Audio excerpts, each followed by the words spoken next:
So how do I tell the difference between broad spectrum antibiotics and narrow spectrum antibiotics? So imagine this.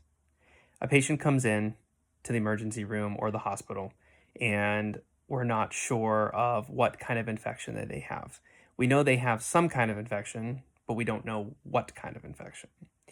So we're going to place them on broad spectrum antibiotics. Now, what I mean by that is imagine a bag of balloons. We don't know what color the balloons are. They could be red, yellow, orange, blue, and we don't know how many of them are in the bag, but we know that there are, in some form, balloons in a bag. That's the same thing with broad spectrum antibiotics. We know that they have infection, but we don't know what type or what kind. Now, fast forward a few days in that same hospital stay, we now have more ideas of what's causing it. We have blood cultures, we have further tests. So imagine that same bag of balloons, and now we know what's inside. So now we know that there are 1,000 balloons inside.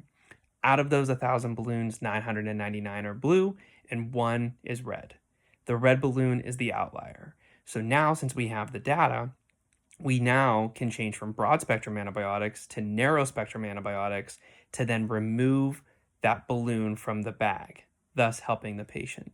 So in theory, that's kind of how we do broad spectrum versus narrow spectrum. Broad spectrum, we don't have a lot of data. We're just trying to kind of just figure out what kind of balloons we have, meaning we're just going to treat them with antibiotics. When we have more data, then we switch to the narrow antibiotics, and we know exactly what's inside that bag. Hope that helps.